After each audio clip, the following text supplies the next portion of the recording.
Okay, guys. This is gonna be mostly a recipe, but more of that. I'm gonna use it because just in case I forget. So basically, to make the tepache, we're gonna be needing a 5 gallon container like this one, the one that has a faucet thing, and the successful recipe, because I've done too many, it is 4 gallons of water on this. So it will fill about to maybe about here or so. We're also gonna need 3 pineapples. You're gonna cut them up, cut the skin and the core. You gotta cut the skin and the core, and we're gonna use that for later. Okay. So on the four gallons of water, your first step it will be to fill it up with the 4 gallons of water. You will add 2 pounds of brown sugar, preferably the name brand, like that really dark brown sugar. I've tried it with the cheap brown sugar, and well, the flavor is almost the same, but the color is just not desirable. It looks a little too clear.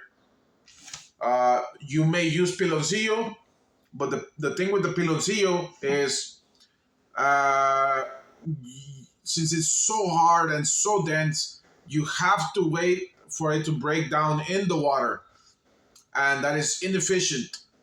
And it tastes just as good with the brown sugar. So you're gonna be using the brown sugar. 2 pounds of brown sugar on the water. You're gonna add 5 cloves, aka 5 clavos, to the water, and 12 grams of stick cinnamon. Now, what I like to do is I like to break it down because obviously these are kind of long sticks, so I like to break them down into like maybe anywhere between 1 and 2 inches, somewhere around there. It could be 1 inch. Break it down to 1 inch, but make sure it is 12 grams of cinnamon, and you stir it up. The brown sugar should be dissolved before you throw in the pineapple skins. So make sure everything is dissolved. Stir, stir, stir. And then after the pineapple, after you've done stirring, like there's no more whole sugar, then you throw in your 3 pineapple skins from when you cut it up, and also the core. You just dump it in there. Make sure when you dump it in there, you put it somewhere that is high. Well, if there's kids in the house, uh, you put it somewhere that is high and that nobody will touch. This cannot move. You cannot move this. Okay? The container cannot be moved during the fermentation process. Okay. I will tell you why. Because one time, I've done this maybe like around 15 times already, the tepache. And well, the kids, I don't know, they had this funny idea of stirring it. And I don't know if this is your first time making tepache. There's going to be some sort of foam on the top.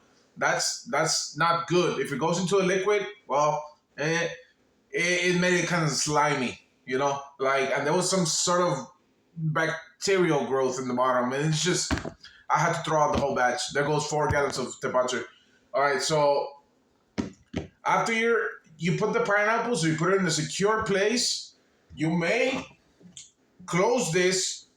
What I like to do is I put a big towel, not a napkin, not a paper towel, like a towel, like for, let's say, cleaning surfaces or something. Put it right on here. Put it like right on here, and then close it. Try to close it.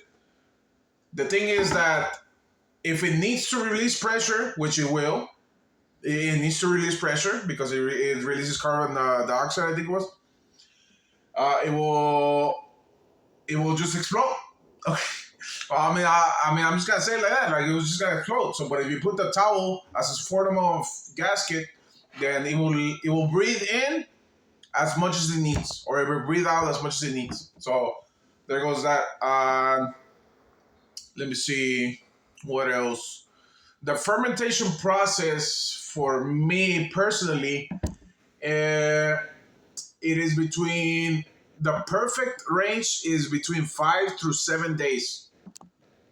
Okay, so between 5 through 7 days. Let's say you're on the fifth day, you can't wait any longer. That's fine. You can drink it like that. We've done it like that. So all you have to do now is just get a big container, right? Let's say this is the age of the table. Well, you just start.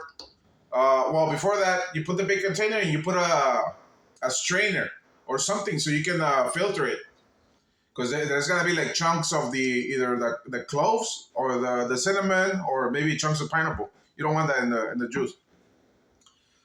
So you just open this faucet and then it starts dripping and all that, And unfortunately, what I do to keep it safe is I don't dump maybe about half the gallon, between half to a quarter of the gallon.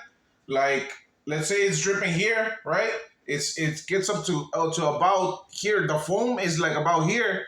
Well, I start tilting it like this, getting as much as I can, and then maybe like a quarter a gallon or a half a gallon. Then I just stop and I dump everything else out. Like I know it sounds silly, right? But I mean, to me, I'd rather just keep it safe because I'm not gonna let that happen again. The thing that happened with the kids and the story and the phone or whatever. So, uh, yeah, there's that. That's how you make the tepache.